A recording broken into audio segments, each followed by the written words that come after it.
ulan ng April. Good morning, Lambing! Maulan na umaga, Lambing! Hi, Lambing! Yes, ito makapag-unat pa to ng husto. Laki, no? Hello! Muli na silang malaya.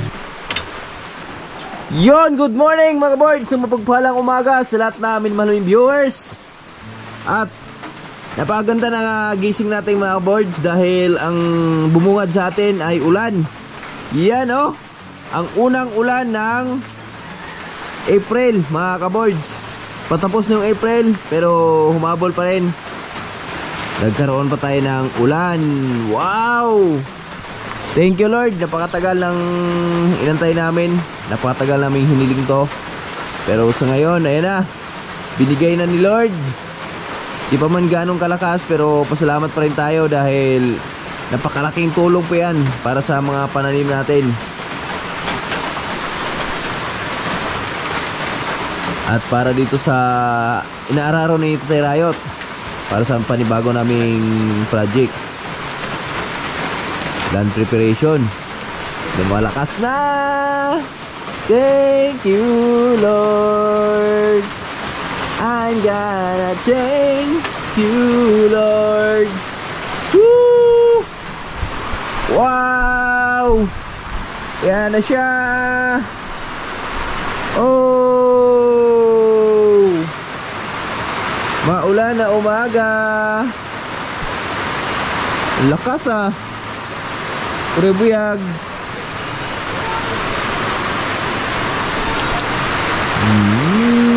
Ayun o.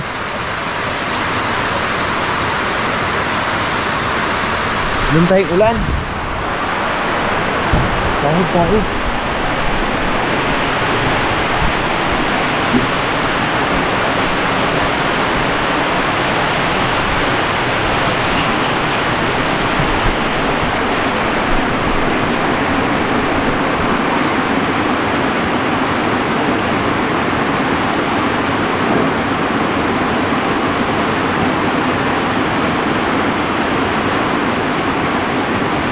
Unang ulan ng April.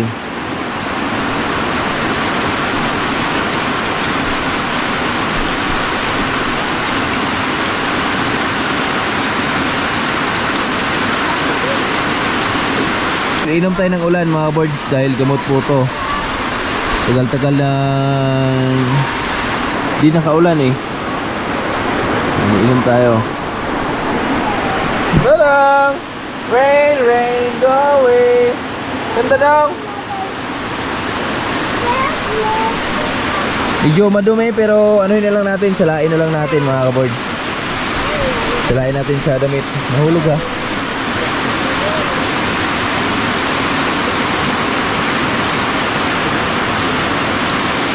Woohoo!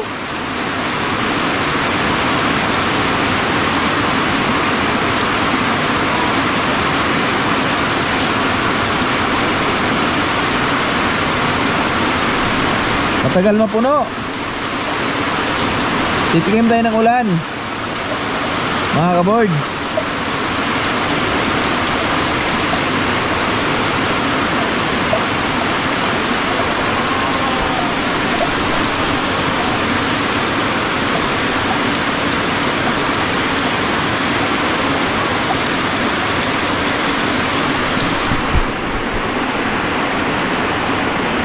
Grabe oh.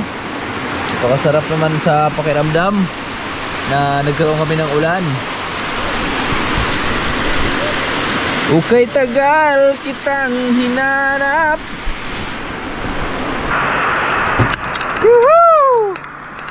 Unang ulan ng April. Maliligo tayo mga kaboards. At sumahaw daw ng tubig dito para inom tayo. Ito yung unang ulan ng April.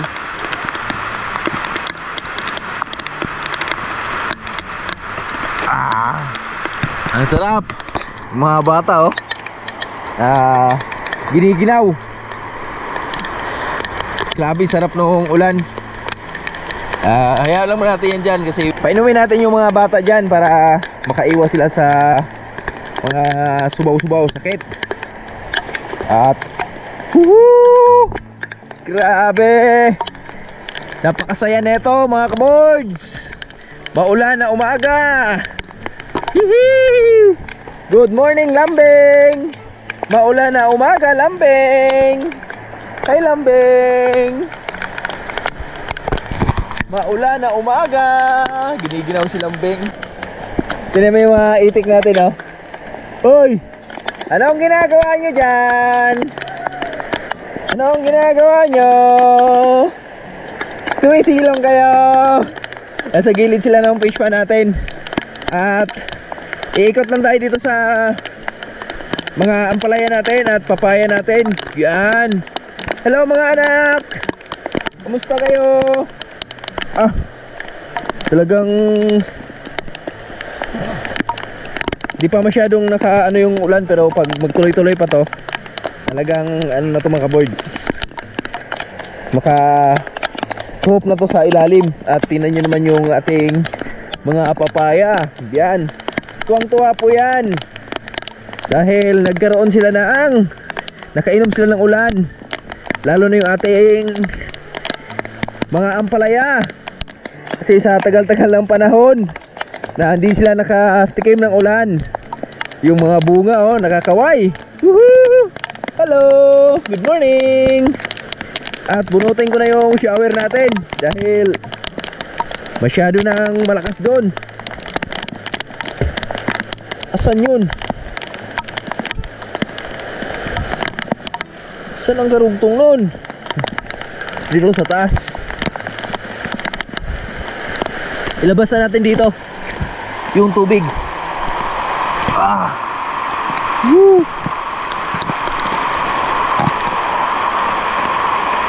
Yan, baka na.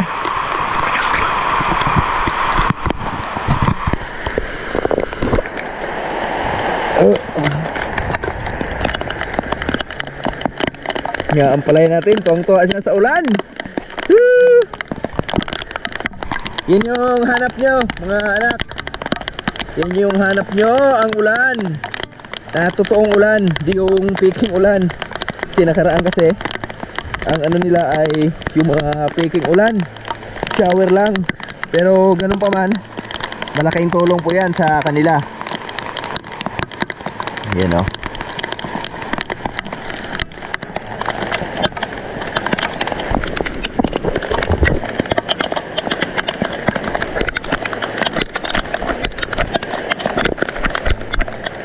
Yan o, tingnan nyo mga boards o. Mga ampalay natin, tuwang-tuwa yan. Dahil ang ulan din kasi mga boards, ito yung hinahanap talaga ng mga pananim. Dahil may kasamang fertilizer yan eh. Woo! Grabe lakas. Lakas ng ulan.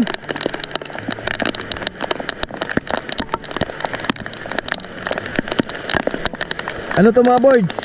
Baka di abuti ng Huwebes, Biyernes, makapag-harvest tayo dito dahil inulan yung ating mga pananim oh. Ito makapag-unat pa to ng husto oh. Laki no? Ang baba oh. Ayan, makabuelo yan. Makabuelo yan mga boards. Tapos yung mga papaya natin, kabuelo din yan.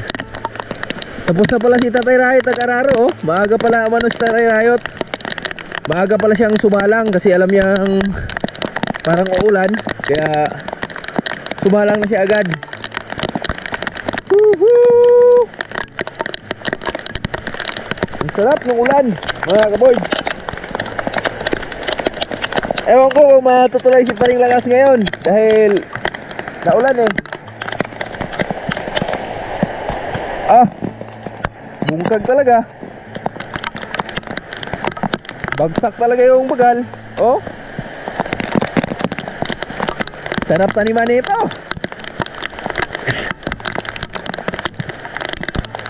Napakasarap taniman. Yung papaya natin nangangamoy ano oh. Nangangamoy papaya yung ating mga papaya. Siguro dahil sa ulan no. Dahil sa sobrang init ng tindi ng init na naranasan nila, kaya ngayon umulan. Ayan, sumingaw yung kanilang amoy.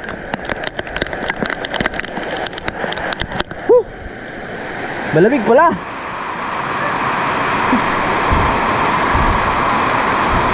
Tatay Rayot oh. Mano ng ulan. Sumahod.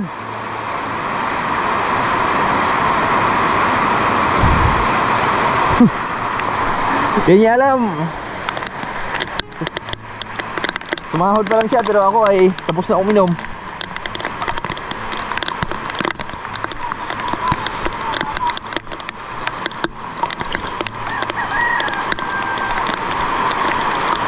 Tatay! Naka-bold ka! Ha? Mana? Ano yung gawin ha? Do, kuwari do. Yahong to.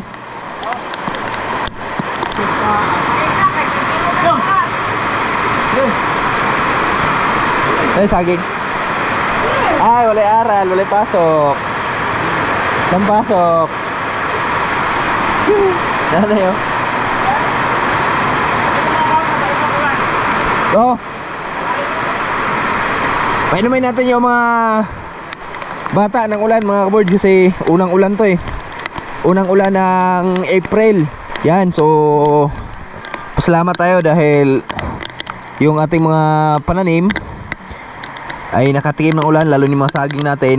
Tapos yung lalo ni mga talahib mga kaboards kasi kawawa talaga yung naging talahib natin dito. So halos wala nang natirang buhay. Halos ano na sila lahat, patay na. So ito na yung ulan na naipon natin. Yan, malinis talaga to, galing sa ano to eh. Galing sa taas. Ano natin, painumin natin yung mga bata. Pero salain muna natin. Kasi may mga ano itim-itim. So kahit sabihin natin galing pala talaga sa langit yung tubig. So meron pa rin siyang may mga itim-itim pa rin siya no, mga kaboards. So painumin lang natin mga bata. Tapos na yung ulan mga kaboards. Talagang pinainom lang yung ating mga pananim dito sa Buhay Bukid. At mukhang swerte to si Paring Lakas mga kaboards pag pumunta dito sa amin dahil umuulan eh. So si Paring Lakas kasi darating mamayang alas 10. So nasa biyahe na daw siya. So nakaraang punta niya rin dito, ganun din, umuulan din sa sobrang init ng panahon na yun. At punta niya dito, biglang umulan. So ganun lang pala ang technique natin. Pag kailangan natin ng ulan, pupuntahin lang natin si Paring Lakas dito. Pamasahian natin galing Maynila. Yan si Paring Lakas kasi nagbakasyon dito, kaya nauwi siya. Tapos pumasyal na rin siya dito. Di na kayo nakapasyal dun sa kanila.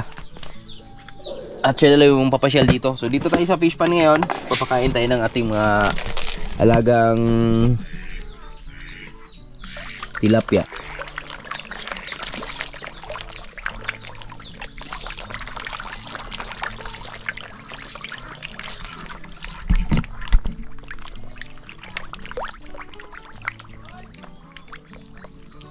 Dami no?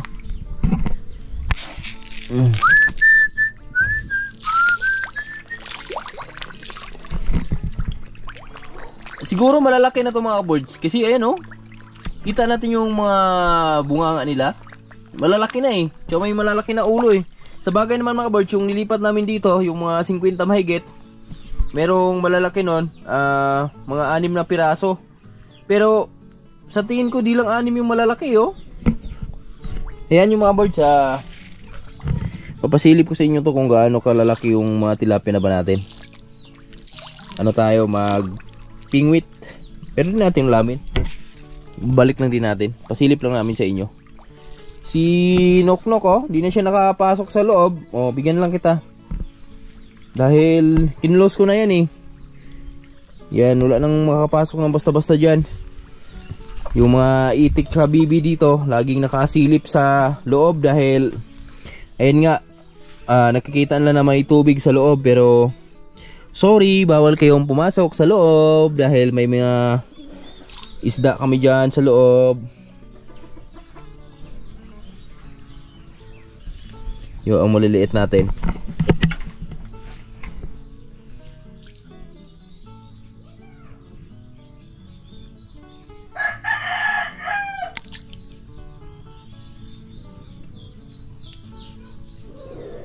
Andun sila eh, oh.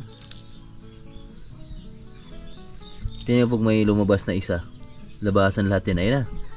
Andun nga sila sa ilalim ng kangkungan pala. Ayun oh. Oh. Ayun na, ito na. Naglabasan na. Yan. Bilis lang lumaki oh. Ayun na mga birds oh. Oh, ang dami na oh. Yan. Ayun sila oh. Hello.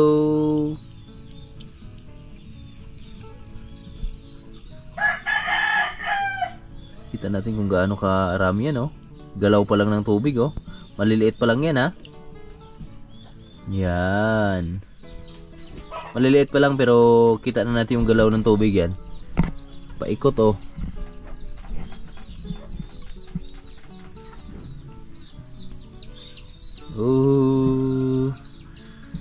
Ang sarap yan pang ano, paksiw. Hindi, maliliit pa lang eh. Kangkong natin, ang kapal na oh. Anuhin natin yan. Kaya alam muna natin yan dyan mga birds kasi maliliit yung andyan eh. So dyan lagi nakatago yung mga tilapia natin maliliit. At dito din sa kabila, yan medyo kumapal na rin yung dun sa kabila. Yan oh. Shoutout pala kay ate dyan, te. Yan, maingat palagi te. At ito na yung fish pa natin te oh. So mga ilang buwan na lang te, pwede na tayo sigurong mag-harvest dito sa tilapia natin te. Yan oh. Yan.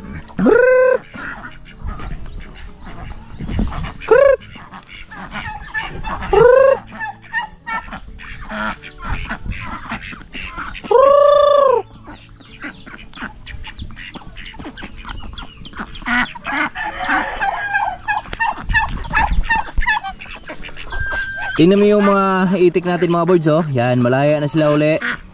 Muli na silang lumaya sa kanilang pagka-trap doon sa tangkal natin. At yung mga bibi natin, yan, tuwang-tuwa sila dahil nakalabas na sila. So ligo sila ng ligo para silang nakawala sa kwadra mga kabirds. Pero nakawala talaga. Yung pabo namin oh, pabo ni Tuljon Riot. Yan, yan sila oh. Hello. Muli na silang malaya.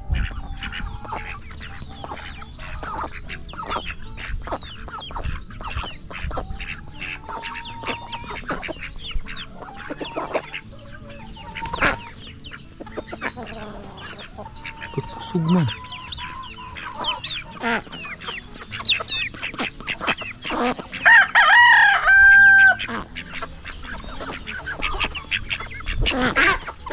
Tuwa na.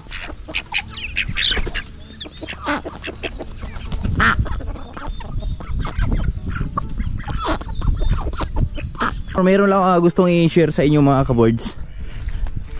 Itong saging na to, so siguro matanda na to nung tinanim dahil maliit pa lang siya. Magbunga na oh. Yan, may puso na. Siguro mga magbibigay ng bunga to mga 3 piling to 4. Ganun lang yung maibibigay niyan. Pero sunod naman yan yung anak niyan. Bawi naman yan mga birds. Lalaki na yung tataba na yung mga anak niyan. Tulad nung latundan doon nakaraan, nerbisa natin. So 3 piling lang yung na-harvest doon. Pero tingnan nyo naman yung anak, yung saha, bawi naman, napakataba. So ngayon, gusto ko lang kamustahin yung mga pananim natin, mga papaya natin at mga ampalaya natin. So tingnan natin kung nasiyahan sila sa ulan na naranasan nila kanina. So sa tingin ko naman mga birds, sa itsura nila, so ayan oh, nagbago agad yung itsura nila. So yung mga bunga na kainom ng mga ulan, tubig. Tingnan yung mga birds oh. Grabe bunga nito oh. So mga ano na lang, buwan na lang, isang buwan na lang siguro pwede na ma-harvest to oh. Laki no, yan isa oh. Yan, marami sana yan, kaso lang yung nasagi ni Julio nakaraan, kaya unti na lang. At ito oh. Yan, mga dahon. Ito yung resulta nung tag-init mga kaboards, na sobrang haba ng init na nilakbay nila, kaya yung mga dahon nila na agad na nalaya. Ayan o, napabilis lang tanggalin. Pero bawi na yan mga kaboards. Siguro makabawi na to sila dahil nakaranas na ng ulan eh. Ito, siguro mahina ang ano dito, nag-harvest ka dito. So itong tatlo sabay-sabayan, sa dalawa, tatlo, mahina 5 kilo dyan mga kaboards. Siguro mga 6 na kilo yung pinakaano dyan, babang ma-harvest dyan. Dito rin yan o, may malalaki din tayo nakikita.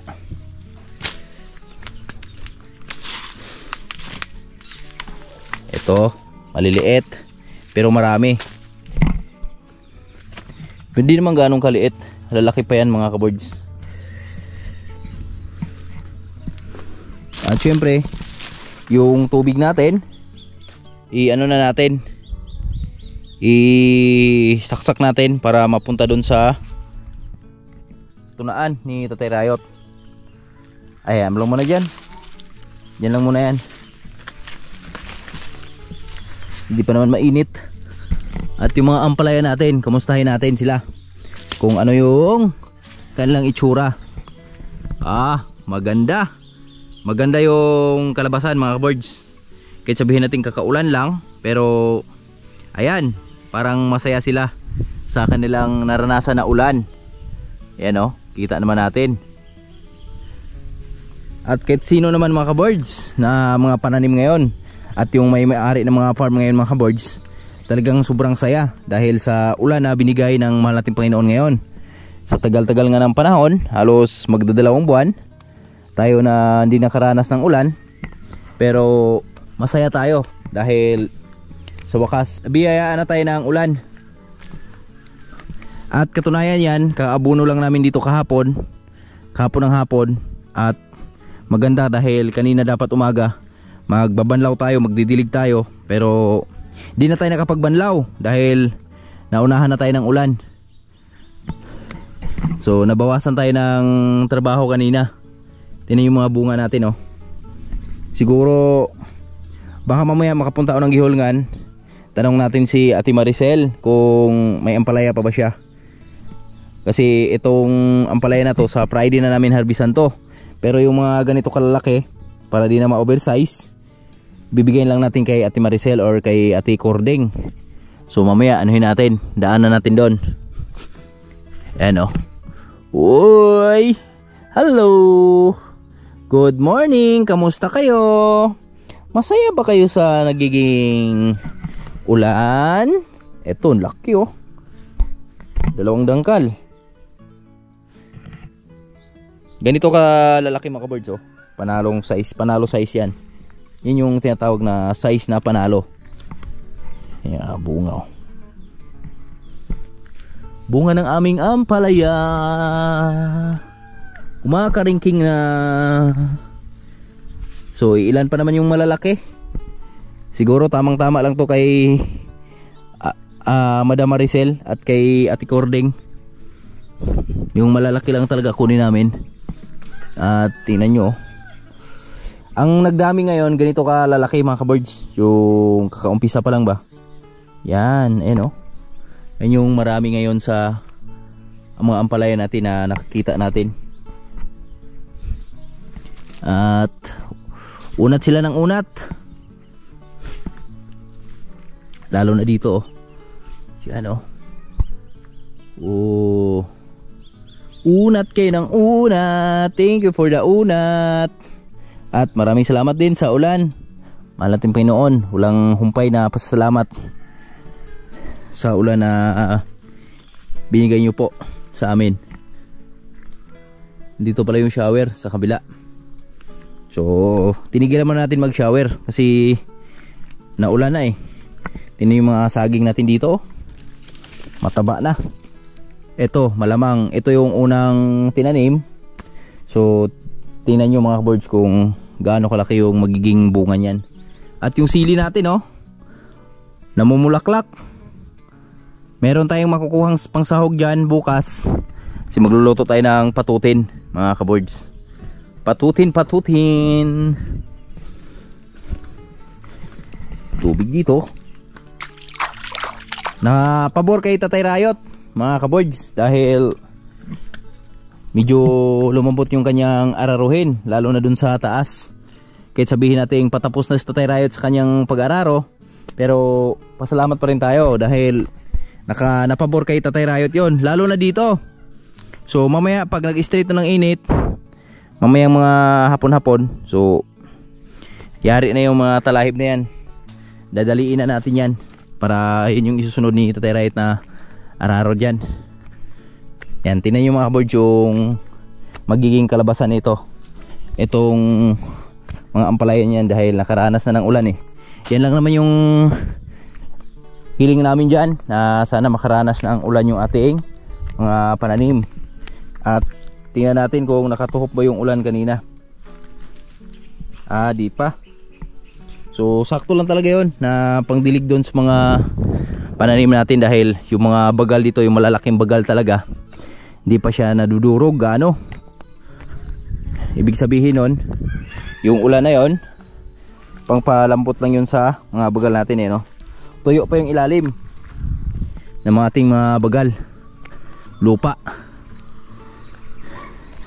Pero thankful tayo dahil ito lalong dudurog yan, lalo na pag nainitan tapos buhusan ulit ng ulan. Yari na yan, ulan na yan. At tingin ko naman yung lagay ng ating panahon, so walang imposible na masundan yung ulan natin na naranasan natin kanina umaga. Gawa dun sa sobrang, ayan oh, marami tayong ulap sa kalangitan na nagkalat na ulan.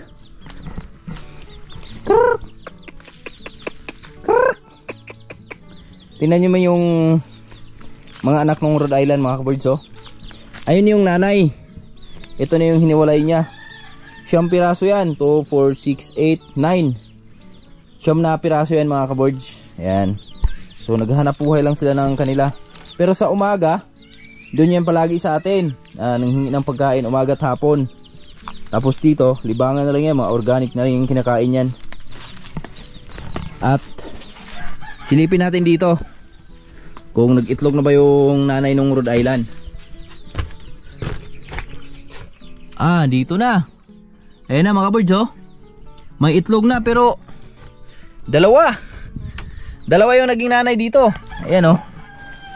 Kaso lang parang lulusot na yung itlog dito Dagdagan natin ng talahib to mga kabords kasi ayan oh, medyo manipis na yung kanyang talahib dyan. Mukhang lulusot na yung mga itlog dyan. Kita nyo yung itlog ng Rhode Island oh. Ibang klase. Yan, may puntik-puntik. Parang itlog ng ibon. Pero di na pure ano to, Rhode Island mga birds kasi yung nagkasta niyan, native na. Tapos ito naman yung sa tukong natin, maliliit. Yung walang buntot nating manok, ito yung itlog niya. Yan, so share lang sila sa itlogan. Maganda yan mga kabords, maganda yung pangitain yan. Nag-share sila sa kanilang pugad. So abang-abang lang tayo kasi si Paring Lakas ay darating na. So syempre may mga manok tayo dyan. Pahigupin natin ang sabaw yun si Paring Lakas pag dating dito.